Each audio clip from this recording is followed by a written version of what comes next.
Fala galera do Meteoro Brasil, aqui é Pedro Zambarda, colaborador do canal, com mais um Meteoro Repórter. Lembrando a nossa audiência, agora o Meteoro Repórter tem 2 entrevistas no final de semana. Uma sai no sábado, a outra sai no domingo. E hoje eu tenho um convidado super especial, um parceiraço de trabalho. Ele que faz parte do jornalismo esportivo como narrador, tem atuação em rádio, TV, impresso e online. É correspondente do Daily Mail na Inglaterra e é apresentador comigo lá no Diário do Centro do Mundo. O Thiago Suman fez uma investigação importantíssima, gente, que eu vou falar para vocês logo depois da nossa vinheta. Vamos lá.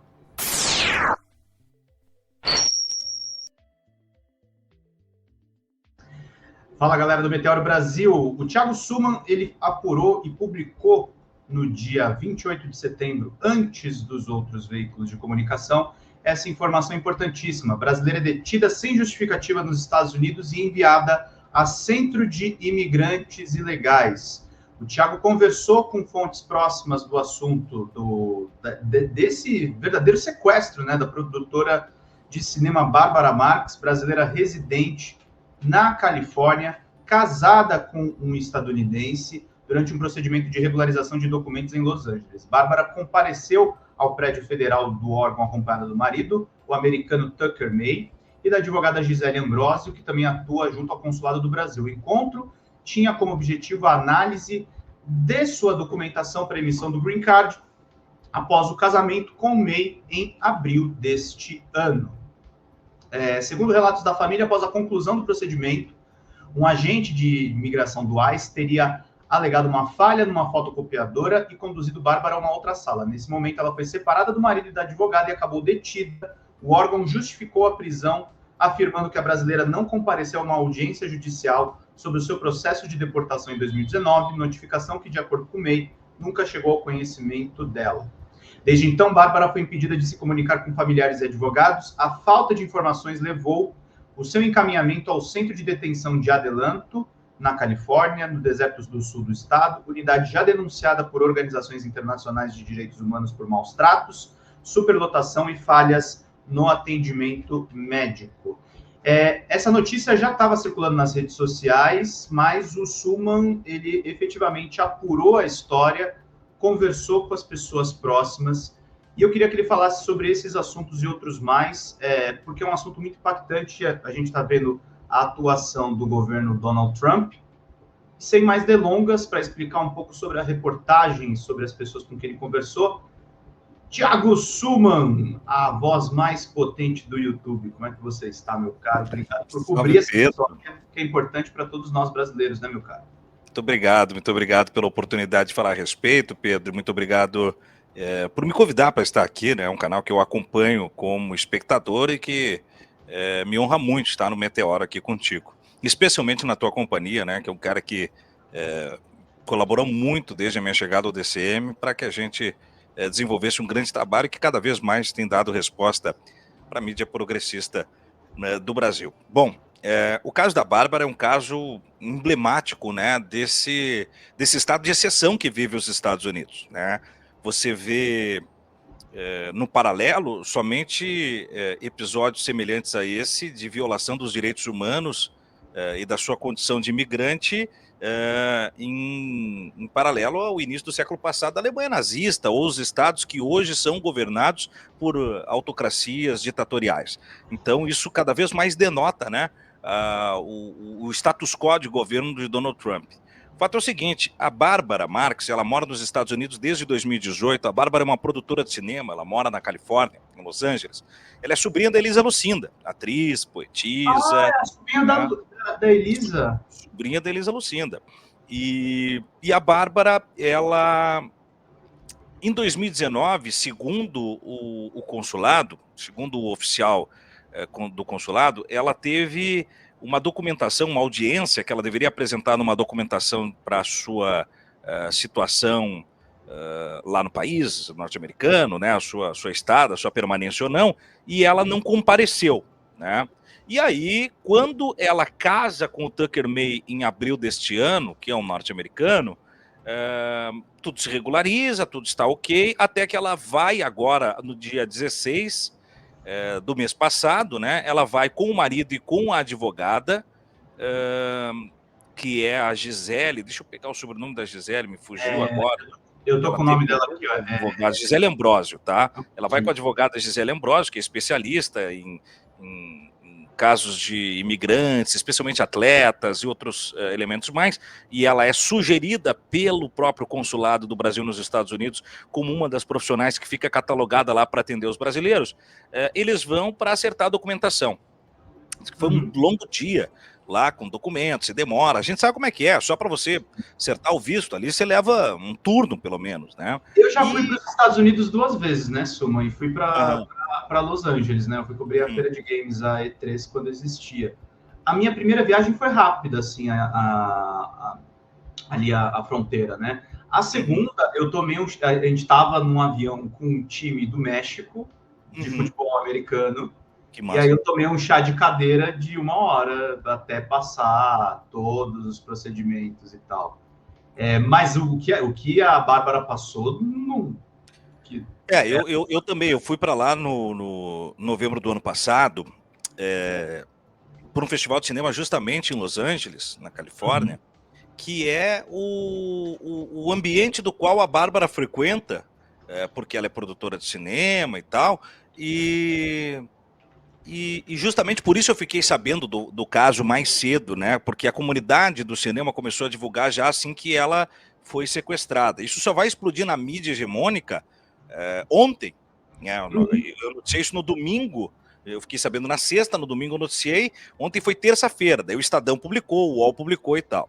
Mas o fato é o seguinte... Sem dar o menor crédito pro DC, né? De forma nenhuma. O Moisés Mendes ainda citou isso no programa hoje pela manhã, porque ele republicou e deu crédito e disse, né, olha, só a gente para se dar crédito e para dar crédito para os caras, porque eu li em tudo que é lugar hoje a tua matéria e ninguém cita o teu crédito lá.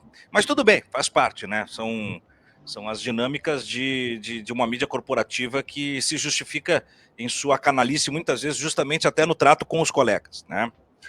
Tudo bem não, mas é assim que é, né? A gente baixa a cabeça e segue fazendo o nosso trabalho. Não é pelo crédito, é mais pela falta de coleguismo e de legitimidade, né? Afinal de contas, eu sempre tive por diretriz do meu trabalho dar o crédito para todo mundo que é o autor artesanal de uma matéria ou deu um furo de reportagem. Mas cada um sabe como conduz a sua carreira, né? Aí, Pedro, o que acontece é que ela casa com o Tucker May em abril deste ano, e aí vai regularizar para o Green Card agora no mês de setembro, e aí ela tá lá e tal, com a advogada a Ambrosia, a Gisele Ambrosio, tá com o Tucker May e tal. Lá no final do dia, quando eles disseram que tava tudo ok, tava tudo certo, que tava profícua a entrevista, que não tinha problema nenhum, eles dão por desculpa, um oficial da imigração dá por desculpa que uma fotocopiadora estava com problema e chama ela numa salinha para imprimir uma documentação dela, afastando assim ela do marido e da advogada. Ela demora para voltar e lá pelas tantas aparece o oficial e diz não, ela não vai voltar porque ela foi detida, né? Porque ela está no status da ilegalidade de sua presença de imigração. Em 2019 foi a revelia um processo que ela não compareceu aqui numa audiência e ela vai responder agora o seu processo legal. Só que dali a família perde o contato total com ela, os advogados perdem o contato numa clara falta de atendimento aos direitos básicos, né, direitos humanos básicos, e ela é levada para o centro de triagem de imigrantes de Adelanto, que fica no deserto sul da Califórnia. De lá, a família não sabe onde ela está, mas sabe que ela vai para um translado. Somente no domingo, ô Pedro, ela foi nessa entrevista dia 16. Enquanto isso, ela estava lá sob custódia, sabe? A gente ainda não sabe o desenrolar dessa história, né, Thiago? Nada.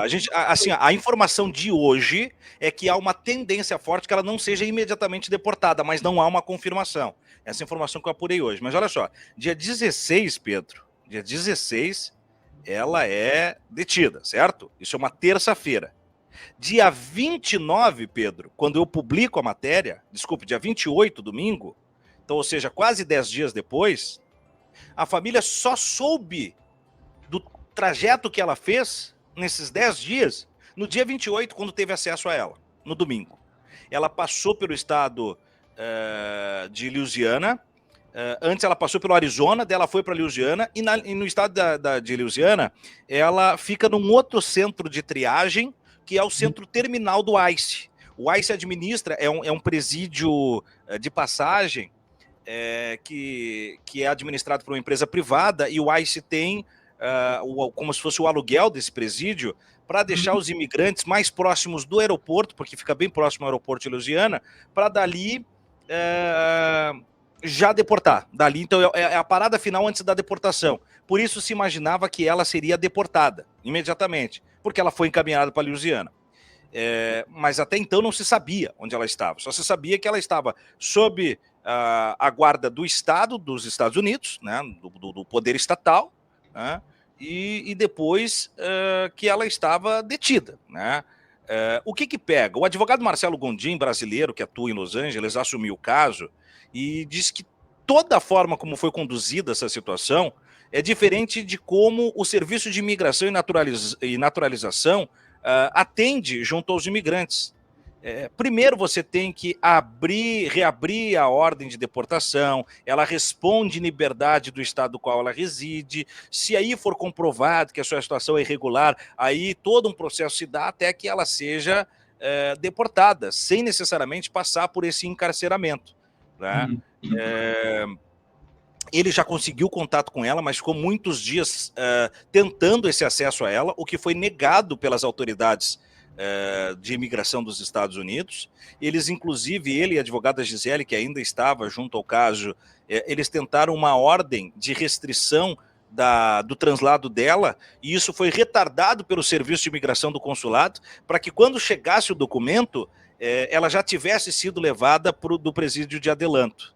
Ela não está tendo acesso a remédios, ela tem a necessidade do uso de alguns remédios, ela não tem acesso, além dos medicamentos, a cobertores, banho, todos esses dias ela está sem banho, sabonete, desodorantes, entre outros elementos que, inclusive, foram pagos, Pedro. Pagos, porque, né, uma administração privada do presídio, você paga na loja quando você chega, né, o familiar envia aí uma cota, ou o próprio, enfim, detento... Não se sabe se ela recebeu. Não, ela não recebeu, ela contatou os advogados, nesses últimos dias eles conseguiram um contato, e ela disse que está sem tudo isso. Ela estava dormindo em pé no último dia também, ficando em pé, não tinha nem colchão para dormir, tá? Ou era no chão ou em pé. Então é um tratamento desumano. O presídio de Adelanto é o presídio que ONGs internacionais denunciam há muito tempo por superlotação, uma fragilidade no atendimento medicinal aos encarcerados, encarceradas, por maus tratos. O governo estadunidense, na gestão Biden, já tinha aberto uma investigação sobre a forma como o ICE conduz esse sistema prisional. Então ela está em condições subhumanas, certo? Ainda sem a certeza se ela será deportada ou não. A informação mais recente, eu repito, é que a deportação imediata não se dará, e ela voltará ao sul da Louisiana, ficando lá para responder em liberdade até o final do processo. Mas é uma informação não confirmada. Se aventou essa possibilidade, é o que a família está tendo como uma notícia de trincheira, de cocheira mesmo, mas não é confirmado pelos advogados dela, com quem eu tenho contatado constantemente nos últimos dias. Suman, você é um cara que tem experiência enfim, jornalistas todos nós somos, a gente cobre adversidades, mas você teve uma pós-graduação chamada A Queda do Avião da Chapecoense. Você conversou com os familiares da Bárbara? Como é que está o estado das pessoas? Porque é tudo assustador, porque assim, todo mundo ficou alarmado com essa notícia, mas agora ela já não é mais notícia, né? Saiu no DCM, saiu no Estadão, já saiu das manchetes. Ninguém fala mais nada. Você está me falando agora que ela está dormindo em pé. Além disso, tá, Pedro? Ela ficou 12 horas sem acesso a comida e água, e os remédios que eu digo que ela não teve, nem o ibuprofeno para dor, ela estava com muita dor, foi cedido a ela, né? E não teve acesso a banheiro, não tem papel higiênico, sem suprimentos básicos, e a conta que ela teve aberta na loja, que é essa loja prisional, vamos dizer assim, né, que estava agendada para deportação, a conta foi bloqueada. Bloquearam o acesso aos sabonetes, desodorantes, cobertores, itens básicos de higiene aí. Então, assim, a família está com muito medo, Pedro, com muito medo, inclusive não queria que o fato viesse a público. Isso é muito interessante. A Gisele Ambrosio, ela se negou a me trazer informações, a advogada, porque ela atendeu um pedido da família que via que ela não estando na alça da mídia, na alça de mira da mídia, poderia conduzir isso com menos retaliações do governo. Esse era o entendimento da família. Porém, eu conversando com o advogado Marcelo Gondim, expliquei, consegui justificar para ele justamente o contrário. A visibilização do caso é que garantiria talvez até mesmo a segurança da vida dela, das condições básicas dela, né? Porque, afinal de contas, fica mais... você reprime a violência e a degradação dos seus direitos básicos diante da visibilidade que isso se dá, né? E aí o Marcelo Gondim colaborou comigo. Ele, nesse momento, está me mandando informações aqui, Pedro, eu pedi, falei que estaria com você, então, em primeira mão para ti, ele diz que conseguiram, por um momento, cessar a deportação dela. Ela vai retornar em breve para a Califórnia, e agora a luta é para tirar ela da detenção enquanto aguarda o resultado do pedido de reabertura da ordem de deportação que ela tinha. Então, se consegue essa vitória, né, que na verdade é a observância de todo o protocolo básico de deportação histórico dos Estados Unidos e que estava sendo violado. Eles conseguem fazer com que a lei seja observada e cumprida, né? Então é uma vitória do advogado Marcelo Gondim. Os familiares, em especial, me parece, e aí eu não tenho a informação, mas a exceção do marido, a família de núcleo duro, né, aquela coisa de pai, irmão, irmã, aquela coisa toda, tem muito medo. O Tucker May, mesmo sendo um cidadão americano, estando mais perto, ele já explorou mais o caso, divulgando nas suas redes sociais e pedindo visibilidade para o caso. Então o marido... A família dela não queria, mas ele acabou divulgando. Exato, né? Exato. E eu acho que ele fez certo, tá? Eu acho que ele faz certo porque, de alguma maneira, a gente percebe que essas pressões midiáticas e da sociedade de olho, elas surtem efeito, né? Então... sem dúvida nenhuma. Por exemplo, uma informação rápida, com 2 googladas, eu não sabia que ela era sobrinha da Elisa Lucinda, sabe? As pessoas precisam, sabe, é grave isso. A gente tem uma brasileira, já era grave, uma brasileira cineasta, e agora você está me falando de uma pessoa com um certo contato com a vida cultural brasileira. Exatamente. Está passando um absurdo completo dentro do governo Trump. Eu te agradeço, Thiago, de trazer esse assunto.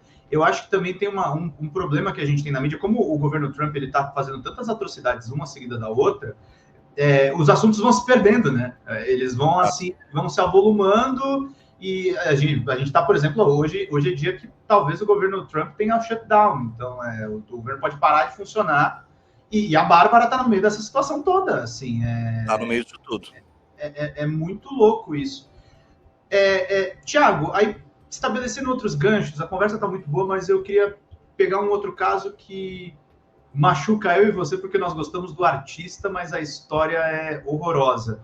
Você está cobrindo o caso também do Yamandu Costa, mais de uma acusação de abusos de mulheres. Um artista que é muito influente aí em Passo Fundo, que é a tua cidade. É verdade. E um dos maiores violonistas brasileiros. Está bem assessorado juridicamente, né? Mas como é que está sendo cobrir isso? E como você estabelece links assim entre essa apuração mais recente e esse caso que você está cobrindo também? É interessante a oportunidade de falar sobre esse caso, porque, como se disse, o ritmo noticioso ele está tão exigente que coisas tão graves elas acabam saindo da primeira fileira e não é como se não fosse notícia, né? Inclusive eu não tive mais oportunidade de falar sobre o caso Yamandu nos últimos tempos, né? E aí vou te trazer de novo um caso em primeira mão, porque eu falei com a fonte que acusa o Yamandu dessas violações, que seja ela, né, violência sexual e violência doméstica, E eu chamei na matéria, durante toda a série de reportagens, por um nome fictício de Maria, para proteger a identidade dela, a pedido dela própria, então eu vou continuar chamando ela de Maria, tá? E falando com a Maria, nos últimos dias, ela me chamou para a gente se atualizar, e ela me disse que o Yamandu já estava na 4ª tentativa de derrubar a medida protetiva. A última vez que eu tinha falado com ela era a primeira. E ela tinha vencido na justiça manter a medida protetiva. Ele já tentou mais 3 vezes, ou seja, 4 vezes o Yamandu tentou derrubar essa protetiva e teve isso negado pela justiça. Algo que me chama muito a atenção, porque ele sempre rejeitou publicamente a ideia de que eram namorados, de que tinham vínculo, embora há uma farta, né, estrutura comprobatória, de provas que a própria matéria traz e outras que a justiça está investigando, né? E se eles não tinham esse vínculo tão próximo, e era só um caso, e isso realmente não aconteceu, e a versão da menina é mentirosa, qual é a luta do Yamandu tão ferrenha para, né, derrubar essa protetiva? Qual é o interesse e o desejo de ter a possibilidade de se aproximar desta mulher que o acusa, né? Então o que acontece é que o que a gente contou, né, com exclusividade, depois o Brasil voltou a noticiar, é que o Yamandu Costa conhece esta jovem em um show na América Latina, e ela acompanhava a carreira dele, eles ficaram próximos e tal, trocaram uma ideia, acabaram se relacionando, ele viaja para Bogotá, convida ela para ir junto, como ela trabalhava numa situação de trabalho remoto, ela topa, vai junto, e de Bogotá ele convida ela para ir com ele para Paris, onde ele se apresentaria com a Orquestra Filarmônica de Paris. Ela, né, acha meio estranho, meio complicado, porque estavam ali naquela coisa efervescente de um romance de semanas, aquela coisa meio novelesca, inclusive, fílmica, né, aquela paixão e coisa, mas estavam só se conhecendo há poucos dias, semanas, né? Nesse meio tempo, ela já teve uma situação complicada, porque uma fonte procurou ela, dizendo que tinha um relacionamento com o Yamandu, e essa pessoa era de São Paulo. Eu tenho um relacionamento com o Yamandu, mas foi muito tenso, e o que ele fez comigo ele fará com você e tal. Ela não levou muito em consideração e voltou a permanecer com ele lá em Bogotá. Da Colômbia, então, ela disse que não tinha dinheiro para ir para Paris. E ele diz, não, eu te empresto o dinheiro, a gente vai junto e depois a gente acerta. Ela disse que já nessa situação, já teve um problema na chegada em Paris, porque o Yamandu, segundo ela, bebe muito, e outras fontes me confirmaram que o Yamandu tem uma incorrência recorrente de álcool e tal, e quando estava embriagado, ele ficava bastante, não só violento verbalmente falando e tal, mas no começo só agressivo verbalmente. E ele cobrou essas passagens dela, e que ela devia a ele, que ele não sustentaria ela, assim, uma série de agressões. Eis que, estando lá, ele apresenta esta jovem, segundo ela, tudo isso versão que ela me narra, né? Ele apresenta ela para a orquestra como sua namorada, sua acompanhante ali, sua namorada. Então ela percebe que ali estava se estabelecendo um relacionamento um pouco mais presente, firme do que ela imaginava. Eles ficam num hotel, ela me passou nome de hotel, rua e tudo, né? E lá neste hotel, ela relata que em determinado momento acorda numa manhã e percebe que ele tinha feito sexo com ela. E ela estava dormindo. Ela vai cobrar ele. Isso tem nome. Exato. Não, até então ela não tem essa noção. Até então ela não tem essa noção. Ela vai cobrar ele sobre o que eventualmente tem acontecido, né? E ele disse, num primeiro momento, que era sonâmbulo. E que teria feito sexo sendo sonâmbulo. Essa é a versão dela. Ela acha estranho, né? Mas como estava ali no começo, aquela coisa e tal, ela deixou de lado. Eles continuam em Paris um tempo e dali ele volta a Portugal, onde ele reside, em Lisboa, e ela o acompanha. Quando ela vai a Portugal, ela passa a morar na casa do Yamandu. E o Yamandu tem uma relação muito próxima com os filhos, 2 filhos, e com a ex-esposa, a Elodie, que é musicista e tudo. Ela mora próximo, inclusive ali em Portugal, de onde o Yamandu mora. E ele apresentou esta jovem Maria para a ex-esposa, como sua namorada, para os amigos, e ela passou a conviver com os filhos. Ele negou, mas eu provei na matéria, né? Eles tinham uma relação íntima de tal forma que o filho vai até ela, até Maria, lamentar todo o ocorrido, o filho, criança dele, um filho menor de idade. Eis que, Pedro, em Portugal, novamente... Você teve contato até com essas conversas, né? Exato, e são conversas bem pesadas, viu? São conversas muito graves, assim, de conteúdos muito probatórios, inclusive, do perfil que justamente o Yamandu nega, né, e tem o direito na justiça de negar, mas que ali ficam evidentes. Ô Pedro, acontece que em Portugal, novamente, ela é violada dormindo. E aí ela se incomoda e vai reclamar junto ao Yamandu. E ele disse que era algo natural, que os namorados faziam isso e tal, que era algo que o homem tem desejo, e de noite mesmo com a mulher dormindo faria, segundo ela narra.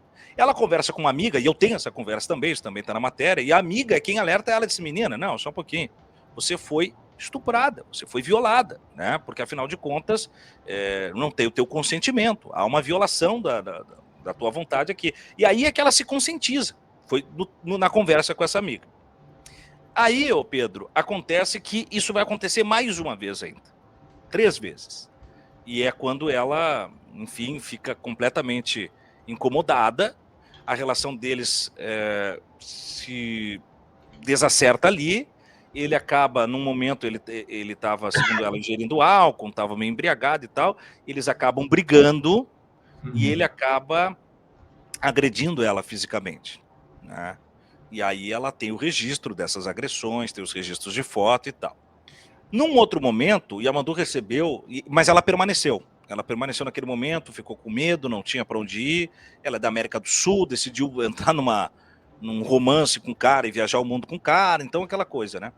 E aí, em determinado momento, o Yamandu, logo no dia seguinte, recebia 2 políticos brasileiros na sua casa. E dali ela já estava numa situação muito incômoda, porque ela tinha sido agredida, ela não queria conviver com ninguém, ela ficou presa no quarto, mas o Yamandu convenceu ela a acompanhar ele e os políticos num bar de fado, tá? O Tejo Bar, em Portugal. Eles vão até o bar, e nesse bar o Yamandu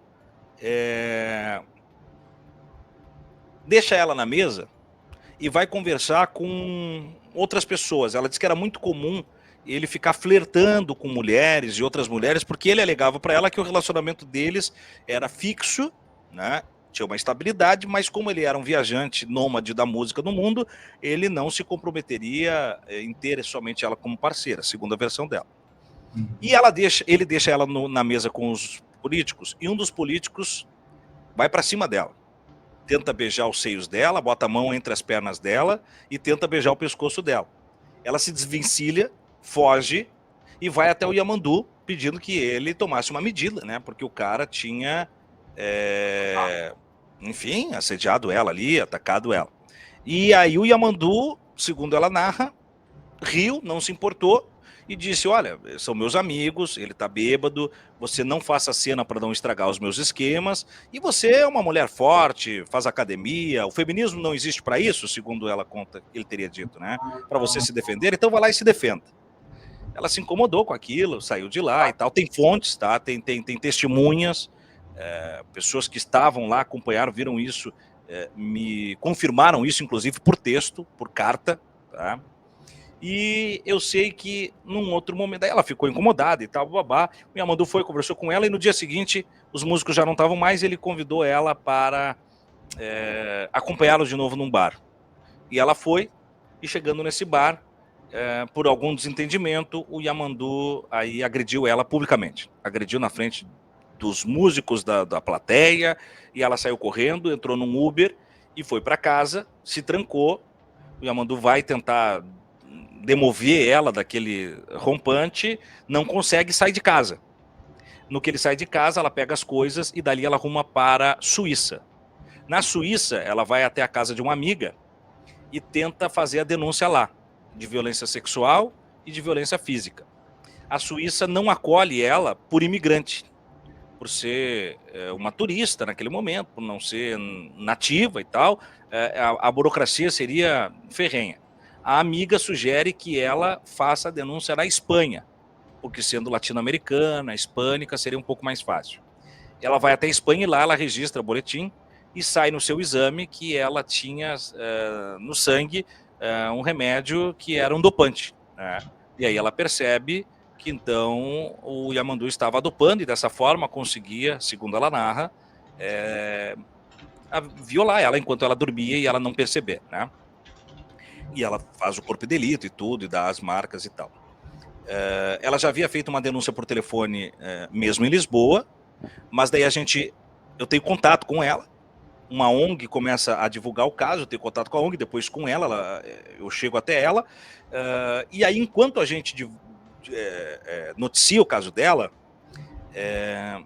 ela se aproximou de uma advogada brasileira, que vende casos de mulheres, para tentar mover o processo aqui, né?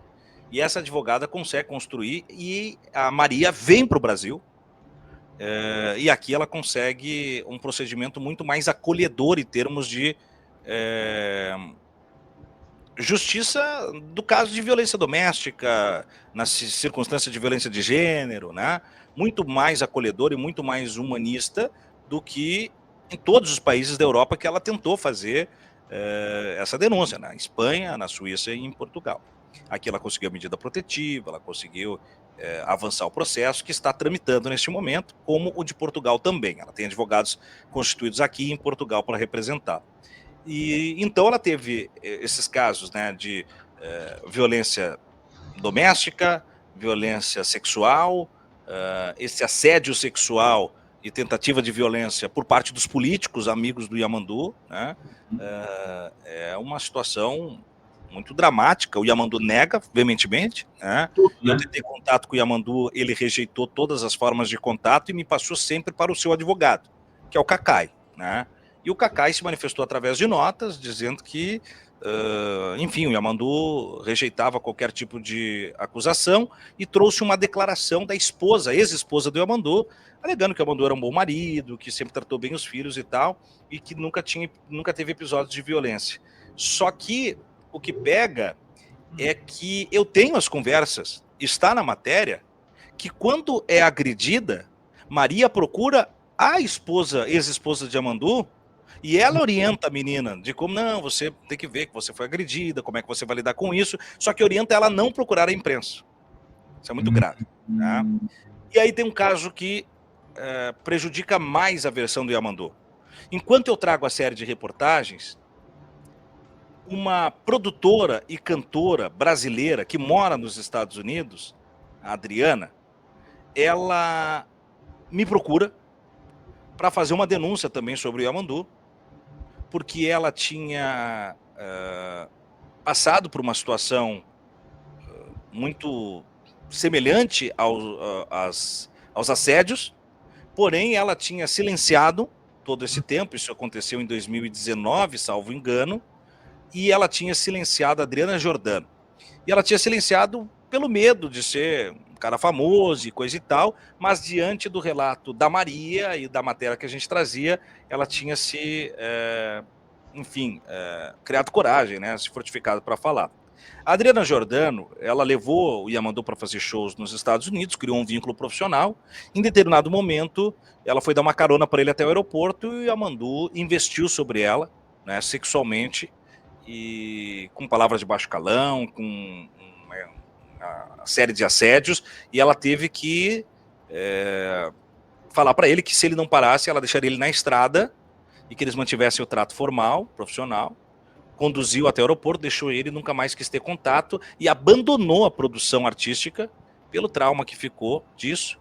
Ela só foi ter noção da gravidade do que aconteceu com ela quando chegou em casa e conversou com o marido, e o marido disse, não, você foi assediada sexualmente. Teve consciência anos depois, né? Porque ela chegou a sair. Anos depois, demorou para cair a ficha, assim, e até por questão que daí junta medo com a dúvida, com a questão do limite, porque ela dizia, não, ele não me tocou. Ele não tocou, mas o marido narra corretamente. É uma violência a partir do momento que ele diz assim, ó, desculpa a expressão, eu vou falar aqui o ipsis litteris, né? O Yamandu disse assim, ó, se você der mole, eu te como agora. Né? Ele disse, não, me respeita, eu sou casada. Ela, não importa, o seu marido está com outras mulheres, então vamos aqui agora.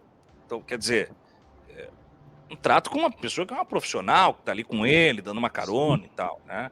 E aí, Pedro? É o exemplo de um homem que não... É aquela coisa, né? E tem muito a ver, né, Suma, esses casos de possíveis abusos. Eu vou tomar um pouco de cuidado aqui também, porque ele tem uma assessoria jurídica, mas dizer uma coisa também, que, assim, o sexo também é tratado dentro quando você tem um artista notório como esse, como é um poder político sobre as mulheres, né?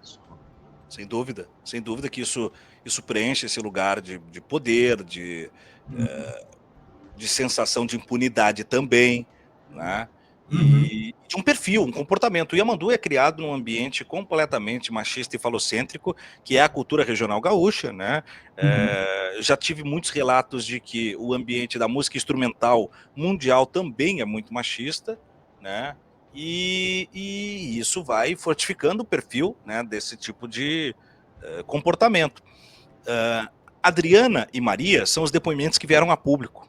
Mas eu tive pessoas que me procuraram só para relatar, mas não quiseram noticiar, de episódios também bastante latentes com relação ao Yamandu, não de tamanha gravidade, mas de falas, comportamentos, atitudes completamente inadequadas, né, no avanço de questões de gênero, e também pessoas procuraram a Maria, né, vendo nela ali uma síntese de representação daquilo que elas gostariam de falar. Então há um perfil comportamental estabelecido. Como eu disse, a matéria tem o compromisso informativo, investigativo, jurídico, ela está muito bem fundamentada como deve sê-lo, mas é a justiça que vai determinar, né? Nós trazemos a versão com os fatos e o material probatório, o Yamandu tem todo o direito à ampla defesa, eu acho que isso tem que ficar claro, porém é inegável que há uma robustez de materiais que eu coletei ao longo disso, porque tem exames, tem laudos, tem conversas no WhatsApp, tem datas, horas, locais, testemunhas, fontes e fotos. Tem muita coisa, né? E a verdade é muito complexa, a mentira é muito frágil. Até agora, além de uma nota, Yamandu não conseguiu justificar nenhum dos pontos com um contraponto que fosse deixar um ponto de interrogação pairando no ar. De forma nenhuma. Há só aquelas notas oficiais frias rejeitando, né, quem me conhece sabe, papapá, há um compromisso com as mulheres e tal. Então, eu estou muito ansioso e curioso para ver o desdobrar disso na justiça, e em havendo condenação do Yamandu, fortalece mais ainda um trabalho que é de denúncia, independente de quem quer que seja, né? Essa violência pode ser praticada por um cidadão comum ou por um artista internacional famosíssimo, e a justiça tem que alcançar todos da mesma forma. Importante, né, Suman? Tá? Tem dois homens héteros aqui falando a respeito disso. É importante que nós também sejamos aliados das mulheres agredidas, das mulheres estupradas, das mulheres abusadas nessa luta, porque elas ficam absolutamente desamparadas. O jornalismo também não colabora muito também promovendo mulheres jornalistas, né? Ainda é uma profissão muito masculinizada. Tem tido melhoras aqui e ali, mas é muito paliativo ainda, né? Mas você sabe, Pedro, que de muitos horrores que eu já tive a responsabilidade de noticiar, tragédias, crimes, esse foi um que me pegou muito, sabe? Passar horas no telefone com essas duas mulheres, e as duas foram às lágrimas, muitas vezes nas ligações, né? E notar o quanto aquilo arrepiava a espinha, que aquela memória é uma faca, né? É muito pesado, assim. Você no papel de não só noticioso, mas como no papel de quem busca que o seu trabalho ferramente um pé na porta para a justiça. Afinal de contas, é esse o nosso compromisso, né? Não posso deixar que o meu jornalismo seja esvaziado sem que ele entregue algo para trazer justiça. Eu quero justiça para a Bárbara, para que ela, se ela tiver que ser deportada porque há algum tipo de violação da sua premissa e da sua prerrogativa de estar imigrante nos Estados Unidos, ok, mas que seja pelo processo legal e com a dignidade entregue a ela. Sem maus tratos. Né? Sem violência, sem maus tratos, sem o desamparo do justo processo legal. O mesmo vale para vítimas de abuso, o mesmo vale para tantas outras coisas que a gente tem noticiado e trazido, e que nos compromissa cada vez mais com o artesanato de um jornalismo pautado pela dignidade humana e pela consciência de justiça. Exatamente. Suman, a gente está chegando no momento final, que aqui não é igual às lives, né? É uma entrevista gravada, então eu tenho que shrincar, tenho que dar uma reduzida no tempo. Mas eu queria te falar, a gente trouxe aqui muito a sua faceta repórter investigativo, estamos dando aqui os bastidores das matérias, Mas uma coisa que eu queria te perguntar, porque você não é só repórter, você também é narrador esportivo. Você já fez reportagens investigativas no meio esportivo que provocaram mudanças no cenário. E você também é apresentador lá das lives do DCM, no Cafezão da Manhã. O que você mais gosta de fazer? Ou você faz rapaz, tudo? eu faço de tudo um pouco, eu gosto muito dessa coisa de fazer de tudo um pouco, sabe? Eu trabalho um pouco com cinema, eu trabalho um pouco com música, eu Com seu irmão, trabalho... né? O meu irmão gêmeo, o Guilherme, é o diretor de cinema da Suman Filmes, né, nossa produtora. Eu fico ali meio que de Sancho Panza do Don Quixote, fico auxiliando ele, ajudo a escrever um roteiro, ajudo na assessoria, na assistência de direção, na produção de alguns filmes, e eu atuei agora com ele na parte de direção de arte de um curta-metragem chamado Cardo, que retrata um recorte da Segunda Guerra Mundial. É um filme muito sensível que a gente construiu juntos, é roteiro, direção do Guilherme e do Alan Hicks, que é um brasileiro que mora nos Estados Unidos, veio para cá rodar. O filme tem o Nicola Siri no elenco, e um grande elenco. Ele trata de uma situação emblemática, eu vou contar só um detalhezinho para não dar muito spoiler, não tomar muito tempo, mas ao final de Monte Castelo, da participação brasileira, um fato fictício, né, um brasileiro teria ficado lá, né, fugido das forças que prestavam serviço ao exército alemão, mas as tropas avançadas da Itália, né, dos italianos, que serviu a SS, e esse brasileiro ficou porque se apaixonou por um italiano chamado Cardo. E eles estavam juntos, vivendo a sua vida, mas ele estava sendo escondido pelo Cardo lá. A SS vai atrás, e aí dá um desenrolar todo, e o sargento, né, Santos, que é o nosso brasileiro, ele vai, quase que num bastardos inglório à brasileira, caçar os nazistas. E é muito legal, assim, ver um personagem brasileiro, né, descendo a lenha no exército nazista, mas é um filme muito sensível porque trata de um romance homoafetivo, de um recorte que o nazismo destruiu e que poucas vezes foi retratada na filmografia. Se fala muito dos judeus, com justificativa pelo caráter quantitativo, qualitativo da violência, mas nós temos outros grupos sociais que foram destruídos pela estrutura do nazismo. Os ciganos, os PCDs, os negros e também os homossexuais, né? E o filme traz isso, e na última cartela traz lá uma série de dados, documentos históricos, é muito legal, um filme muito bonito, e ele acaba de vencer melhor filme, melhor direção, melhor figurino, melhor direção de fotografia no Festival de Cinema de Canoas, que é um grande festival aqui no Rio Grande do Sul. Vencemos ao lado de Andréa Teste. É fraco de filmes, né? Festival de Gramado. Pô, tá maluco. Só pra você ter uma ideia, a melhor trilha aqui foi pro filme A Biblioteca de Jorge Furtado, que tinha Caetano Veloso na trilha sonora, pra você ter uma ideia, né? Então foi uma grande comenda que nos reconhece a trajetória do filme, que vai agora para os Estados Unidos participar de 2 festivais. O La Brief, que é o Los Angeles Brazilian Film Festival, né, que é esse festival lá em Los Angeles, do qual eu tive ano passado com outra obra, e agora a gente vai com Cargo, e depois ele participa do festival de San José, que é um festival do Vale do Silício, Pedro, que é qualificador para o Oscar. Ou seja, o Oscar tem uma centena de festivais ao longo do ano, que os vencedores entram para os qualifies do Oscar, né? Você fica ali no bolo, né? Então, se o filme vencer o festival, por exemplo, nós estaremos entre os 116, 120 filmes de curtas-metragens que estarão pleiteando uma vaga no Oscar. Então, é um caminho e tanto aí, estamos torcendo e muito felizes. Mas eu dei essa volta para te dizer que o que eu gosto é dessa multifaceta, porque quando algo no trabalho começa, sabe aquela semana que você está meio baixo astral no trabalho, eu conserto ela com outra linha, né? Tô ficando mesmo, pô, o jornalismo tá me cansando. Hã? É tipo eu com os videogames, né? Você vai É isso, é um desafogo, né? Então, poxa, tô começando a ficar jururu aí com o jornalismo, aí tem um jogo legal para narrar. Porra, tô narrando há quase 20 anos, tô começando a ficar meio jururu. Aí, porra, daí vem um filme para fazer. E assim a gente vai inventando e se reinventando. O jornalismo com os 3 anos. É assim que é. Um barato. É um ciclo.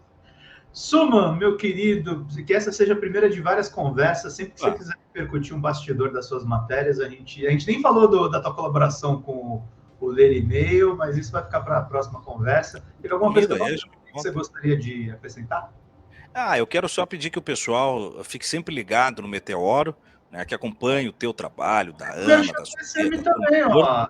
Que acompanhe o DCM, que acompanhe a mídia progressista de forma geral. Acho que quanto mais a gente puder conectar as nossas relações como veículos e conscientizar o público de que, né, nós estamos atendendo as mesmas linhas de frente, mais a gente se fortalece. Então, que todo mundo acompanhe o meu trabalho, o trabalho do Meteoro, o teu trabalho, onde quer que a gente esteja, né? Pode ser no Voz Trabalhadora, pode ser na Folha Democrata, pode ser aqui no Meteoro, pode ser no DCM, mas que fortaleça o nosso trabalho, porque nós vivemos uma realidade em que, né, infelizmente, cada like, cada clique, cada grana enviada, por menor que seja, é a subsistência, né, e é a dignidade de um trabalho que está sendo feito com muito esmero. Então, quero deixar isso, agradecer a lembrança para que eu esteja aqui trazendo um pouco mais do meu trabalho e me colocar à disposição.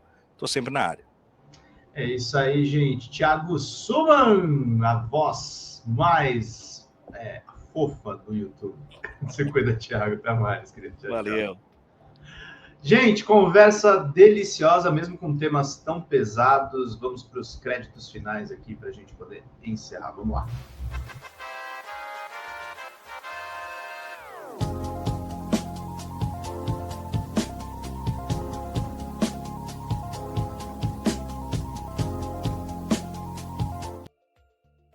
Vida longa e próspera, gente. Até mais. Tchau, tchau.